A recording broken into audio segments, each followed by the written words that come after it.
Good morning, good afternoon, good evening. Greetings to you in the name of Christ, wherever you are, my dear brother and sister. காலை வணக்கம், மதிய வணக்கம், மாலை வணக்கம் என அன்பான சகோதரரே சகோதரியே, நீங்கள் எங்கிருந்தாலும் கிறிஸ்துவின் நாமத்தில் உங்களுக்கு என் வாழ்த்துக்கள். I am R.C. Joseph Sagayaraj, a preacher at the Church of Christ in Amali Nagar at Dindigul of Tamil Nadu at India. நான் R.C. Joseph Sagayaraj, இந்தியாவின் தமிழ்நாட்டில் திண்டுக்கல் அமளி நகரில் உள்ள கிறிஸ்துவின் சபையில் ஊழியராக இருக்கிறேன். In this 39th week of Bible study under Rooting in His Words program, we will examine how God renewed and confirmed the covenant He had already made with Abraham from Genesis 15:13 to 16 verses. இந்த 39வது வாரத்திற்கான அவருடைய வார்த்தைகளில் வேரூன்றுதல் என்ற தலைப்பிலான நமது வேதாகம படிப்பில் தேவன் ஆபிரகாமுடன் ஏற்கனவே சேர்ந்த உடன்படிக்கையை மீண்டும் புதுப்பித்து உறுதிப்படுத்தியதை பற்றி தொடர்ந்து ஆராய்வோம். ஆதியாகமம் 15ஆம் அதிகாரம் 13 முதல் 16 வசனங்கள் வரை இந்த வார படிப்பிற்கு எடுத்துக்கொள்வோம். This is the 5th section of this chapter, Prophecy of Bondage, the Exodus foretold, 13 to 16 verses. இது இந்த அத்தியாயத்தின் 5வது உட்பிரிவாகும். அடிமைத்தனத்தின் தீர்க்க தரிசனம். இங்கே யாத்திராகமம் முன்னறிவிக்கப்படுகிறது. 13 முதல் 16 வரை உள்ள வசனங்களில் முதலில் let's read the verse 13 first. முதலாவது நாம் வசனம் 13ஐ வாசிப்போம்.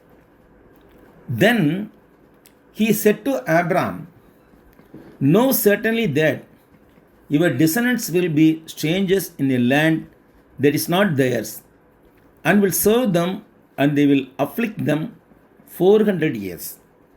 அப்பொழுது அவர் ஆபிரகாமை நோக்கி, உன் சந்ததியார் தங்களுடையதல்லாத அந்நிய தேசத்தில் பரதேசிகளாய் இருந்து அத்தேசத்தாரை சேவிப்பார்கள் என்றும் அவர்களால் 400 வருஷம் உபத்திரவப்படுவார்கள் என்றும் நிச்சயமாய் நீ அறிய கடவாய். This verse, Genesis 15:13, contains an important prophecy. In it, God told Abraham that his descendants will be strangers and slaves in a foreign land, Egypt, for 400 years, and they would be mistreated.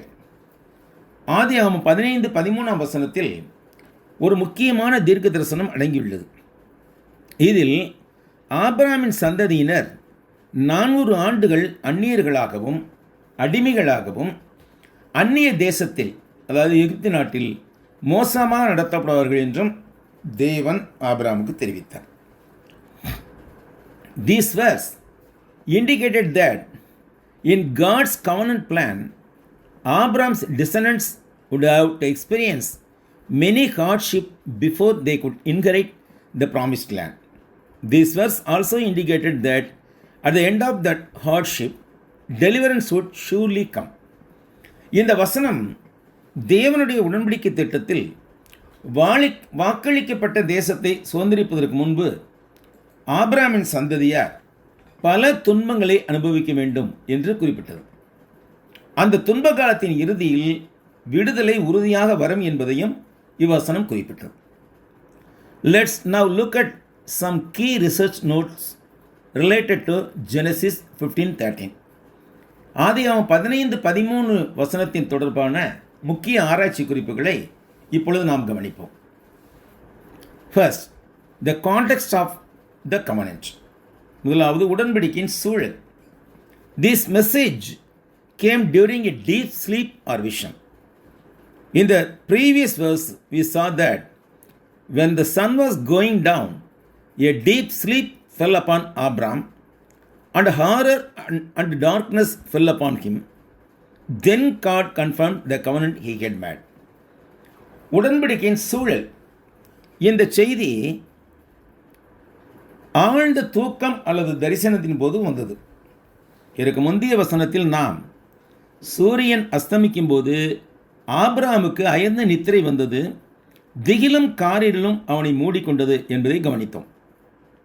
அப்பொழுது தேவன் தாம் செய்திருந்த உடன்படிக்கையை உறுதிப்படுத்தினார்.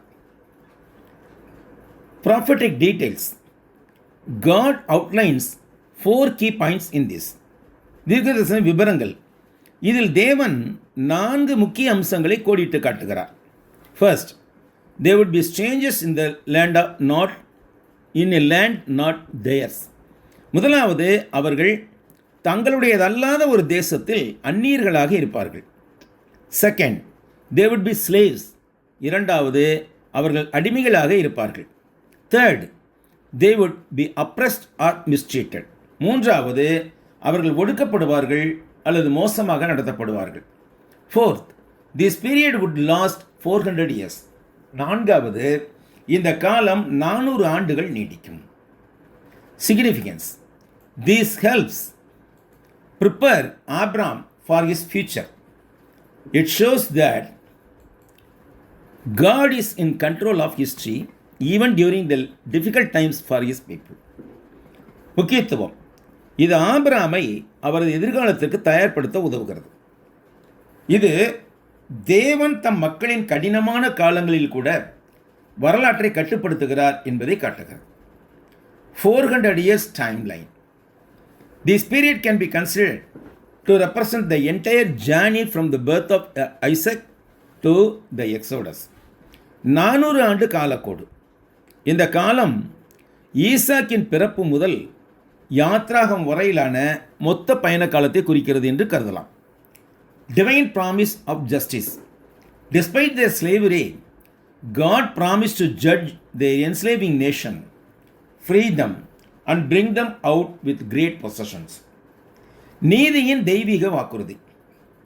அடிமைத்தனம் இருந்த போதும் அவர்களை அடிமைப்படுத்தும் தேசத்தை நியாயம் தீர்த்து அவர்களை விடுவித்து பெரும் சொத்துக்களுடன் வெளிக்கொண்டு வருவதாக தேவன் உறுதியளித்தார். Genesis 15:13 is a key prophetic verse where God revealed to Abraham the future hardship and eventual deliverance of his descendants. The verse states, "Know for certain that your descendants will be stranger in a land that not theirs, and they will serve them and they will afflict them for 400 years." ஆதியாகமம் 15:13 என்பது ஒரு முக்கியமான தீர்க்க தரிசனத்தின் வசனமாகும். இங்கு ஆபிரகாமுக்கு அவர் சந்ததியினரின் எதிர்கால கஷ்டத்தையும் இறுதியில் விடுதலையையும் பற்றி தேவன் வெளிப்படுத்தினார். இந்த வசனம் என்ன கூறுகிறது? உன் சந்ததியார் தங்களுடையதல்லாத அந்நிய தேசத்தில் பரதேசிகளாய் இருந்து அந்த தேசத்தாரை சேவிப்பார்கள் என்றும் அவர்களால் 400 வருஷம் உபத்திரப்படுவார்கள் என்றும் நீ நிச்சயமாய் அறிய கடவாய் என்று கூறுகிற இந்த வசனம். Key elements of the prophecy. இந்த தீர்க்கதரிசனின் முக்கியமான கூறுகள். A strange land that was not theirs. This is universally identified as Egypt. This is where the Israelites lived before the Exodus. அவர்களுடையதல்லாத அந்நிய தேசம். இது உலகளவில் எகிப்து என அடையாளம் காணப்படுகிறது. இஸ்ரவேலர்கள் யாத்ராமத்துக்கு முந்தைய காலத்தில் இங்குதான் வாழ்ந்தார்கள். 3 stages of experience. The prophecy outlines 3 unique conditions for Abraham descendants. அனுபவத்தின் 3 நிலைகள். தீர்க்க தரிசனம் ஆபிரகாமின் சந்ததிக்கு 3 தனித்துவமான நிபந்தனைகளை அடிக்கோடிட்டு காட்டுகிறது. First, residence. They would reside in Egypt as foreigners or aliens without citizenship right. முதலாவது தங்குதல். அவர்கள் குடியுரிமை இல்லாத இடத்தில் வெளிநாட்டினர்களாக அல்லது பரதேசிகளாக எகிப்தில் தங்கியிருப்பார்கள். Second, slavery. They will become servants or laborers for the inhabitants of that land. அடிமைத்தனம். இரண்டாவது அடிமைத்தனம். அவர்கள் அந்த தேசத்தின் குடிமக்களுக்கு வேலைக்காரர்களாக அல்லது தொழிலாளர்களாக மாறுவார்கள். Third, tribulation. They will experience severe suffering and oppression. மூன்றாவது துன்பம். அவர்கள் கடுமையான துன்பத்தையும் ஒடுக்குமுறைகளையும் சந்திப்பார்கள். 400 years chronological discussion. இந்த 400 ஆண்டுகள் கால வரிசை விவாதம். Exodus 12:40 says, 12:40 and 41 says, "Now the sojourn of the children of Israel who lived in Egypt was 430 years. And it came to pass at the end of the 430 years, on the very same day, it came to pass that all the armies of the Lord went out from the land of Egypt." யாத்ராம் 12:40-41 வர் சொல்லப்படுகிறது. Israel புத்திரர் எகிப்திலே குடியிருந்த காலம் 430 வருஷம். 430 வருஷம் முடிந்த அன்றைய தினமே கர்த்தருடைய சேனைகள் எல்லாம் எகிப்து தேசத்திலிருந்து புறப்பட்டது. And Galatians 3:17 says, "And this I say, that the law which was 430 years later cannot annul the covenant that was confirmed before by God in Christ, that it should make the promise no effect." மற்றும் கலாத்தியர் 3:17, "ஆதலால் நான் சொல்லுகிறது என்னவெனில், கிறிஸ்துவை முன்னிட்டு தேவனால் முன்னுறுதி பண்ணப்பட்ட உடன்படிக்கையை 430 வருஷத்துக்கு பின்பு உண்டான நியாயப்பிரமாணமானது தள்ளி வாக்குத்தத்தத்தை வியர்த்தமாக்க மாட்டாது.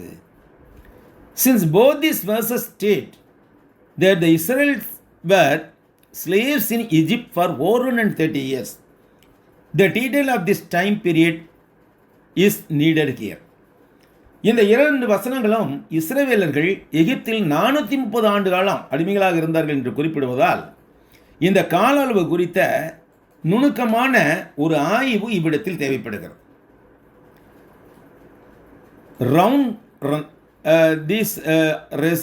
This research brings the following results. First, rounding the number.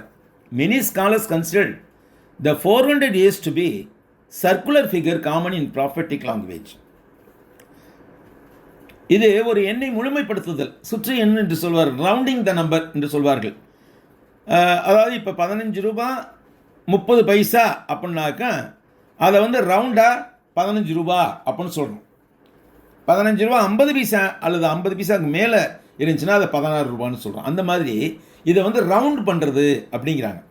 சுற்று எண். பல அறிஞர்கள் இந்த 400 ஆண்டுகள் என்பது தீர்க்கதரிசன மொழியில் பொதுவாக ஒரு வட்டமான எண்ணாக கருதுகிறார்கள். 430 ஆண்டுகள் என்று இருப்பதனால அதை ரவுண்ட் பண்ணி 430 ஆக்கிட்டாங்க அப்படிங்கிறாங்க. அடுத்து second one, the specific period. Some says that 400 years after 400 years refer to a period of intense suffering, while the 430 years include the initial peaceful years under Joseph. குறிப்பிட்ட காலம். சிலர் 400 ஆண்டுகள் என்பது தீவிரமான துன்பத்தின் காலத்தை குறிக்கிறது. அதே நேரத்தில் 430 ஆண்டுகள் என்பது யோசேப்பின் கீழ் ஆரம்ப காலகட்டத்தில் அமைதியாக சமாதானமாக வாழ்ந்த ஆண்டுகளையும் உள்ளடக்கிறது என்று கூறுகிறார்கள். Third one is alternative calculation. Still others count 400 years from the birth of Isaac to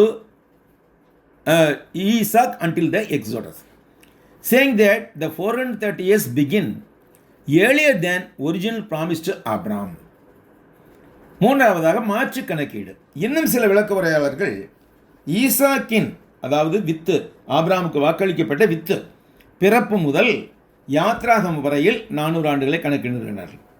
430 ஆண்டுகள் என்பது ஆபிரகாமுக்கு வழங்கப்பட்ட அசல் வாக்குறுதியிலிருந்து முன்னதாகவே தொடங்குகின்றன என்கிறார்கள். Theological and historical purpose. The wickedness of the Amorites, verse 16th of this chapter provides the reason for the delay. The current Canaanite people, the Amorites, had not yet reached the full extent of sin necessary for God's judgment. எமோரியர்களின் அக்கிரமம். இந்த அத்தியாயத்தின் 16ஆம் வசனம் தாமதத்திற்கான காரணத்தை வழங்குகிறது. தற்போதைய கானான் மக்கள் எமோரியர்கள் தேவனின் நியாய தீர்ப்புக்கு தேவையான பாவத்தின் முழு அளவை இன்னும் அடையவில்லை. Building the nation. This shelter was necessary to transform a family into a numerous and unique nation. தேசத்தை கட்டியெழுப்புதல். ஒரு குடும்பத்தை ஏராளமான மற்றும் தனித்துவமான தேசமாக மாற்றுவதற்கு இந்த காலகட்டத்தில் ஒரு இடத்தில் தங்கி இருப்பது அவசியமாக இருந்தது.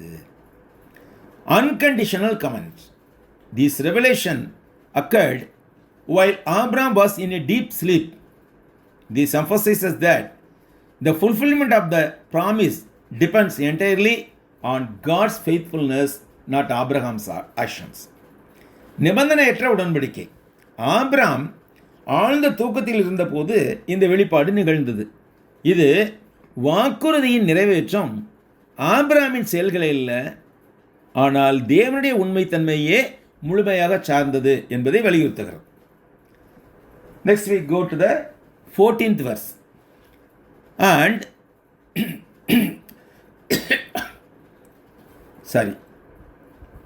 and all the nation whom they serve I will judge. Afterward they shall come out with great possessions. 14ஆம் வசனம் அடுத்து, இவர்கள் சேவிக்கும் ஜாதிகளை நான் நியாயம் தீர்ப்பேன், பின்பு மிகுந்த பொருள்களுடனே புறப்பட்டு வருவார்கள். Promise of deliverance. God will judge the nation, Egypt, that oppressed the people. The prophecy ends with a promise that Israelites will live with great possessions, fulfilled in the Exodus. விடுதலையின் வாக்குறுதி. தேவன் தமது மக்களை ஒடுக்கும் தேசத்தை, அதாவது எகிப்தை நியாயம் தீர்ப்பார். இஸ்ரவேலர் பெரிய உடைமைகளுடன் வெளியேற்றத்தில் இது நிறைவேற்றப்படும். பெரிய உடைமைகளுடன் வெளியேறுவார்கள் என்ற இந்த உறுதிமொழியுடன் தீர்க்க தரிசனம் முடிகிறது.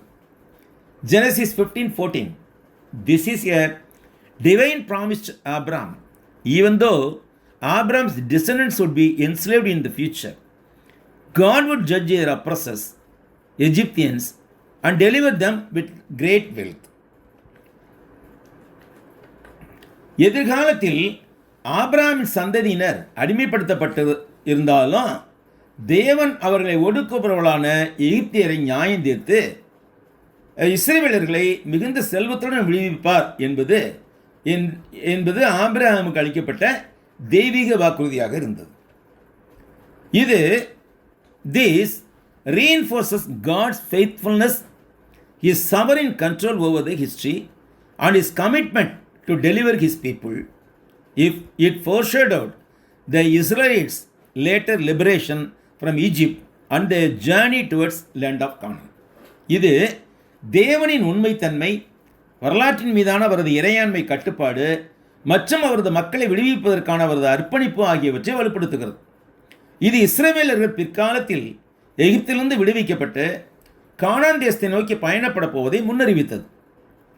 Key features of Genesis 15:14. Divine judgment on the oppressor. God promised to judge the nation that oppressed Israel, that enslaved Abraham's descendants. He mentioned 10 plagues that were be brought up upon Egypt to secure Israel's freedom. அதிகாரம் 15-14 முக்கியமான அம்சங்கள். அடக்கும் நாட்டின் மீதான தெய்வீக நியாயத்தீர்ப்பு. ஆபிரகாமின் சந்ததியினரை அடிமைப்படுத்தும் தேசத்தை நியாயம் தீர்ப்பதாக தேவன் உறுதியளித்தார். இஸ்ரவேலின் சுதந்திரத்தை பெற எகிப்தின் மீது கொண்டு வரப்பட்ட 10 வாதைகளை அவர் இங்கு குறிப்பிட்டார். Liberation and meaning. Following their captivity, the Israelites would not only be freed but would also live with great wealth. Wealth means possessions. They had borrowed it from the Egyptians or claimed it as a payment for years of forced labor. விடுதலை மற்றும் பொருள். அவர்கள் சிறையிருப்பை தொடர்ந்து இஸ்ரவேலர்கள் விடுவிக்கப்படுவதோடு மட்டுமல்லாமல் பெரிய செல்வத்துடன் வெளியேறுவார்கள். அதை அவர்கள் எகிப்திலிருந்து கடன் பெற்றுக்கொண்டார்கள் அல்லது பல வருட கட்டாய உழைப்புக்கு ஊதியமாக உரிமை கூறினார்கள். இது எப்படி நம்ம யாத்ரா போகும்போது பார்ப்போம். we will discuss it in the book of Genesis, book of Exodus afterwards. Prophetic fulfillment. This verse directly prophesies the Exodus. It assures us that suffering is not a permanent one. தீர்க்கதரிசன நிறைவேற்றம். இந்த வசனம் யாத்ராகம நிகழ்வை ஒரு நேரடியான தீர்க்க தரிசனம் என்று கூறுகிறது. துன்பம் என்பது நிரந்தரமானதல்ல என்றும் தேசங்களின் தலைவிதியின் மீது தேவன் கட்டுப்பாடு செலுத்துகிறார் என்றும் உறுதியளிக்கிறது. God is in control of the destiny of nations.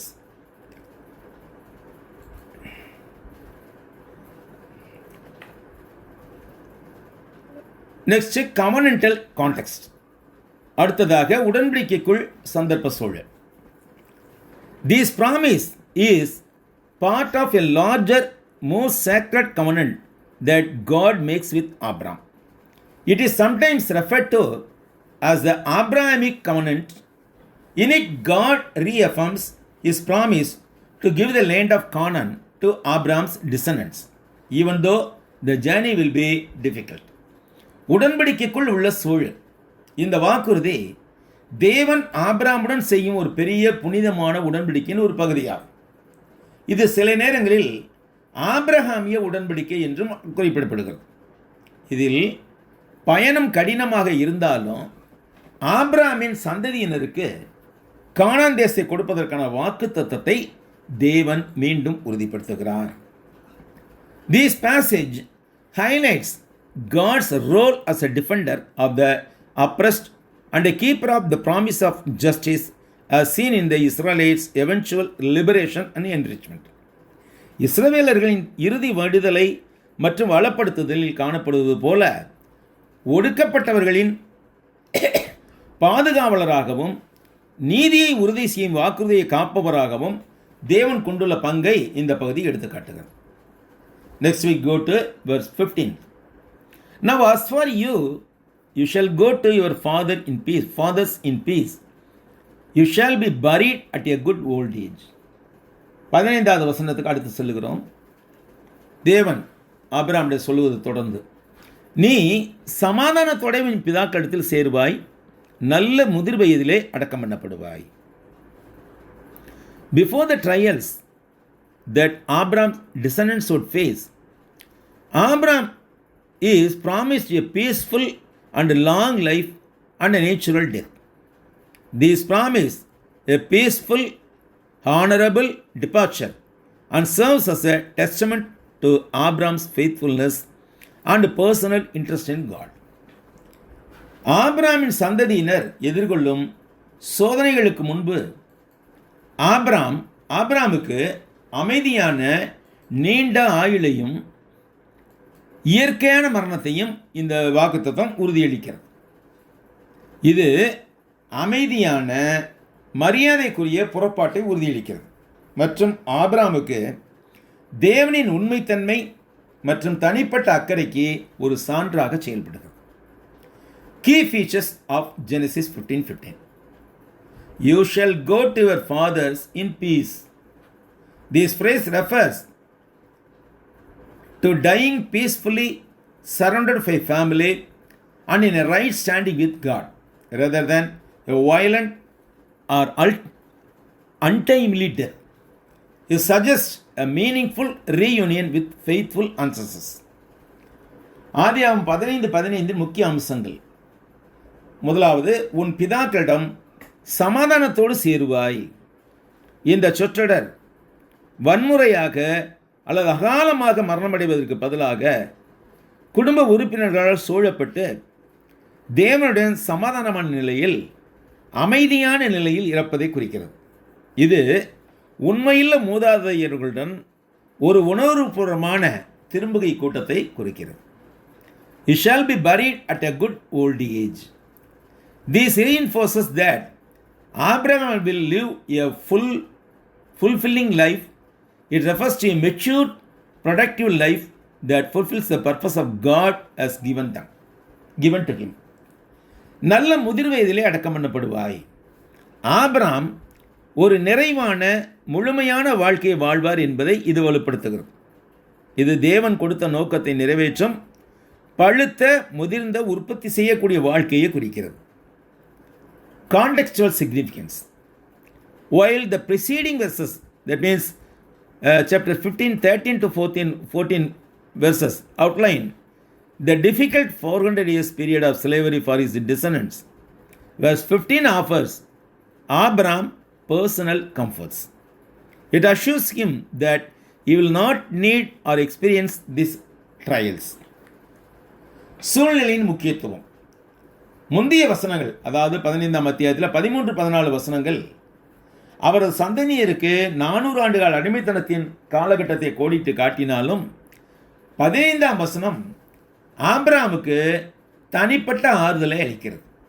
அவர் இந்த சோதனைகளை காணவோ அனுபவிக்கவோ மாட்டார் என்று அவருக்கு உறுதியளிக்கிறது. The implication of life after death. This phrase was an early implicit reference to the immortality of the soul. It refers to our continued real existence after death. மரணத்திற்கு பின்பு வாழ்க்கையின் தாக்கம். இந்த சொற்றொடர் ஆன்மாவின் அழியாத தன்மையின் ஆரம்பகால மறைமுக உணர்த்துதலாக இருந்தது. இது மரணத்துக்கு பின்பு தொடர்ச்சியான உண்மை நிலையிலான நமது இருப்பை குறிக்கிறது. This was contrast the predicted turbulent future for Abraham's descendants. It provides Abraham with personal assurance amidst the great prophetic promises. இவ்வசனம் ஆபிரகாமின் சந்ததியாருக்கு நேரிடவிருந்ததாக கணிக்கப்பட்ட கொந்தளிப்பான எதிர்காலத்துக்கு மாறாக ஆபிரகாமுக்கு ஒரு சமாதானமான காலத்தை உறுதிப்படுத்துகிறது. இது பெரிய தீர்க்கதரிசன வாக்குறுதிகளுக்கு மத்தியில் ஆபிரகாமுக்கு தனிப்பட்ட உறுதி அளித்ததாக இருந்தது. Next we go to verse 16. But in fourth generation they shall return here, for the iniquity of the Amorites is not yet complete. இப்பொழுது நான் 16ஆம் வசனத்துக்கு போகின்றோம். 4ஆம் தலைமுறையிலே அவர்கள் இவ்விடத்துக்கு திரும்ப வருவார்கள், ஏனென்றால் எமோரியருடைய அக்கிரமம் இன்னும் நிறைவாகவில்லை என்றார். Who were the Amorites in Genesis 15:16? The Amorites were a powerful warlike Canaanite people descended from Canaan, the son of Ham, one of the Noah's sons. When Abraham arrived at Canaan, they were living in the Canaanite hills east and west of Jordan. They were known for their advanced but wicked culture. For example, idolatry, child sacrifice, etc. ஆதியாகமம் 15:16 உள்ள அம்மோரியர்கள் யார்? அம்மோரியர்கள் நோவாவின் மகன்களில் ஒருவரான com என்பவரின் மகன் கானானுடைய வழியில் வந்தவர்கள். இவர்கள் ஒரு சக்தி வாய்ந்த போர்க்குணமிக்க கானானிய மக்கள் குழுவினராக இருந்தார்கள். ஆபிரகாம் கானானுக்கு வந்தபோது அவர்கள் யோர்தானுக்கு கிழக்கு மற்றும் மேற்பகுதிகளில் கானானிய மலைப்பகுதிகளில் வாழ்ந்து வந்தார்கள்.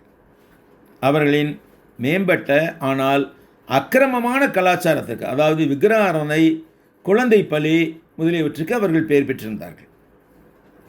What are some key facts about the Amorites? The wickedness of Amorites was not yet complete.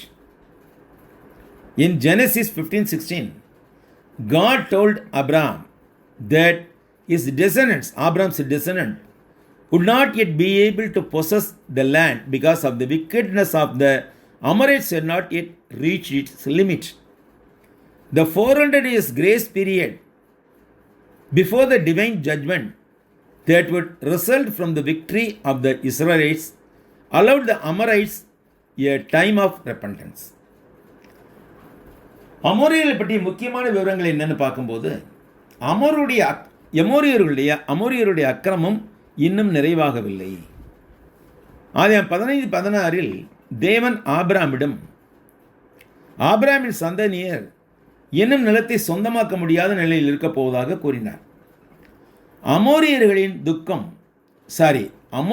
துன்மார்க்கம் அதன் எல்லையை எட்டவில்லை. இஸ்ரேல் மக்களின் வெற்றி மூலம் பெறவிருந்த தெய்வீக நியாய தீர்ப்புக்கு முன்பாக 400 ஆண்டு காலம் அமோரியர்கள் மனம் திரும்பும்படி கிருபையின் காலத்தை அனுமதித்தது. Identity and power. Although this verse sometimes seemed to refer to all Canaanite people, the Amorites were a dominant nomadic group, especially from western Mesopotamia. அடையாளம் மற்றும் வல்லமை. சில சமயங்களில் இவ்வசனம் கானானிய மக்கள் யாவரையும் குறிப்பதாக தோன்றினாலும் இந்த அமோரியர்கள், குறிப்பாக மேற்கு மெசபொத்தமியாவை சேர்ந்தவர்கள், ஆதிக்கம் செலுத்தும் நாடோடி குழுவினராக இருந்தார்கள். Conflict and coexistence. Although Mamre the Amorite was an ally of Abraham in Genesis 14:13, they were often seen as a dangerous enemies, with leaders such as Sihon and Og later fighting Israel. மோதல் மற்றும் சகவாழ்வு. அமோரியனான மம்ரே ஆபிரகாமின் கூட்டாளியாக இருந்த போதிலும், அது அவன் 14:13 பார்த்தோம், அவர்கள் பெரும்பாலும் ஆபத்தான எதிரிகளாக கருதப்பட்டார்கள். சீகோன் மற்றும் ஓக் போன்ற தலைவர்கள் பின்னாட்களில் இஸ்ரேலுடன் போரிட்டார்கள். Description: Egyptian monuments depict them as having light skin, light hair, blue eyes and pointed bats. விளக்கம்: எகிப்தியரின் நினைவு சின்னங்களிலே அவர்கள் அமோரியர்கள் வெளிர் தோலும், வெளிர் முடியும், நீல நிற கண்களும், கூர்மையான தாடிகளும் கொண்டவர்களாக சித்தரிக்கப்பட்டிருக்கிறார்கள். What are the lessons? Now we come to the final part of this Bible study. What are the lessons for our life from Genesis 15:13 to 16? இப்பொழுது நாம் இந்த பாடத்தின் இறுதி பகுதிக்கு வருகின்றோம். ஆதியாகமம் 15, 13, 16 வசனங்களிலிருந்து நம் வாழ்க்கைக்கான பாடங்கள் என்ன? Genesis 15:13 to 16 shows Genesis 15:13 to 16 shows that God's promises are sure to come true. It teaches us that even though suffering occurs generation after generation, we need to be patient. We need to have patient faith in such times. ஆதியாகமம் 15, 13, 16 வசனங்களிலிருந்து நம் வாழ்க்கைக்கான பாடங்கள் என்னவென்று பார்க்கும்போது, இந்த வசனங்கள் தேவனின் வாக்குறுதிகளை நிறைவேறுவது உறுதியானது என்று நான் சுட்டி காண்பிக்கிறது. துன்பங்கள் தலைமுறை தலைமுறையாக ஏற்பட்டாலும் அப்படிப்பட்ட காலங்களில் பொறுமையான நம்பிக்கை தேவை என்பதை இது கற்பிக்கிறது. God orchestrates history using difficult times to ultimately bring about deliverance, justice and blessing. It also shows us that He promises personal peace in the midst of long waits. தேவன் வரலாற்றை ஒழுங்குபடுத்துகிறார். இறுதியில் விடுதலை, நீதி மற்றும் ஆசீர்வாதத்தை கொண்டு வர நமது கஷ்ட காலங்களை அவர் பயன்படுத்திக் கொள்கிறார். அதே நேரத்தில் நீண்ட காத்திருப்புக்கு மத்தியில் தனிப்பட்ட அமைதியையும் அவர் உறுதியளிக்கிறார் என்பதை இது காண்பிக்கிறது. Key lessons for our lives include these following things. நமது வாழ்க்கைக்கான முக்கிய பாடங்களில் பின்வருவனவும் உள்ளடங்கும். First, trust that God has time to act. God revealed a 400-year plan here.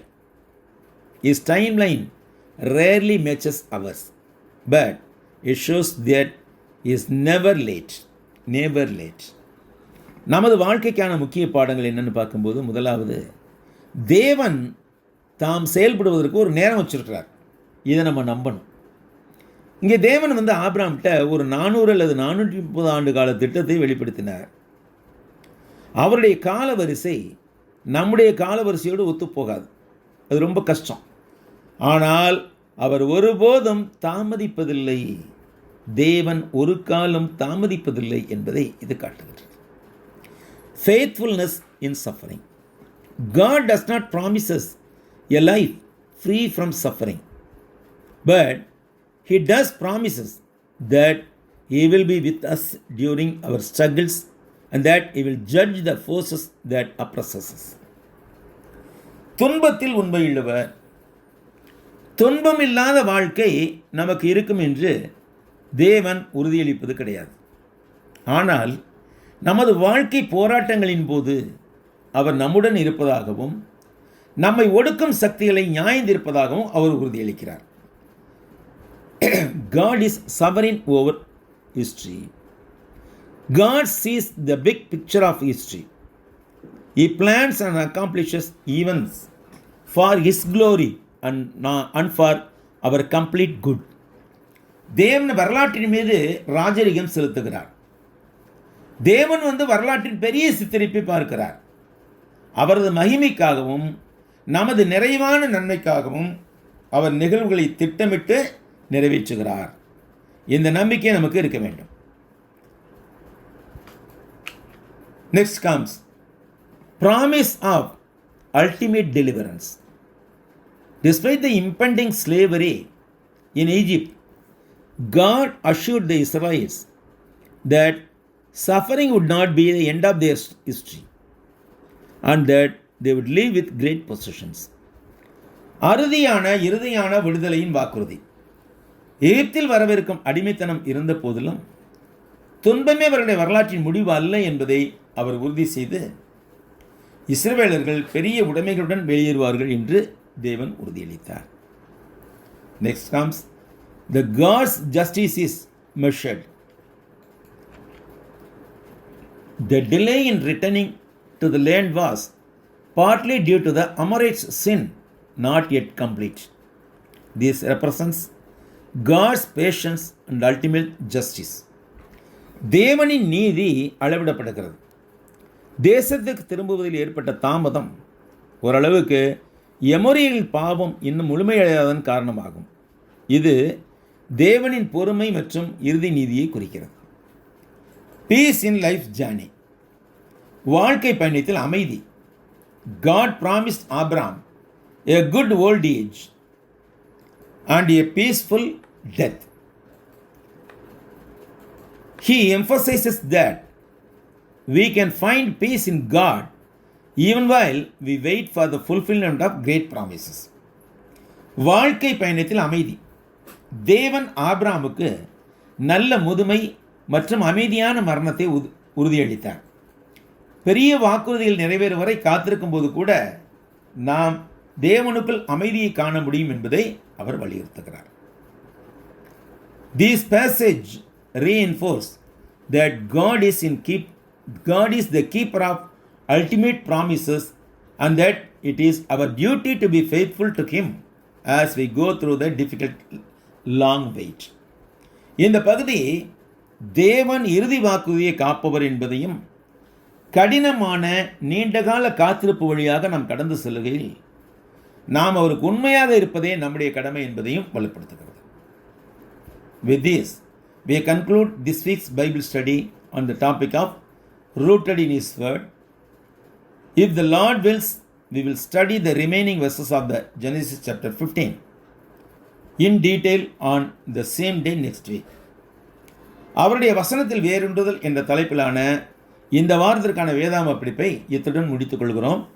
கர்த்தருக்கு சித்தமானால் அடுத்த வாரத்தில் இதே நாளில் இதே நேரத்தில் ஆதியாகமம் 15 அத்தியாயத்தின் எஞ்சியுள்ள வசன பகுதியை நான் விரிவாக ஆராயத் தொடங்குவோம். My heartfelt thanks to our dear brother Thunder Kirk and his team for the excellent work in broadcasting this study through Ignite Radio. Ignite வானொலி மூலமாக இந்த படிப்பை ஒளிபரப்பும் பணியை சிறப்பாக செய்து வரும் அன்புக்குரிய சகோதரர் தண்டர் கிர்க் மற்றும் அவர்கள் குழுவினருக்கு என்னுடைய மனமார்ந்த நன்றி. My sincere thanks to Brother David, Brother Jack Williams and Sister Deepthi Williams for their excellent work in broadcasting this program in India. இந்த வானொலி ஒளிபரப்பை இந்தியாவில் மிகச் சிறப்பாக செய்து வரும் அன்பான சகோதரன் டேவிட் மற்றும் சகோதரர் ஜாக் வில்லியம்ஸ் மற்றும் சகோதரி தீப்தி வில்லியம்ஸ் ஆகியோருக்கு என் மனமார்ந்த நன்றி. My heartfelt thanks to all the beloved brothers and sisters who listen this broadcast from the beginning to end. இந்த ஒலிபரப்பை தொடக்கம் முதல் நிறைவு வரை கவனித்து கேட்ட அன்புமிக்க சகோதர சகோதரிகள் யாவருக்கும் என்னுடைய மனமார்ந்த நன்றியை தெரிவித்துக் கொள்கிறேன். Until we meet again, I am praying for you. மீண்டும் சந்திக்கும் வரை உங்களுக்காக ஜெபிக்கிறேன். Good bye brothers, good bye sister. வணக்கம் சகோதரனே, வணக்கம் சகோதரியே.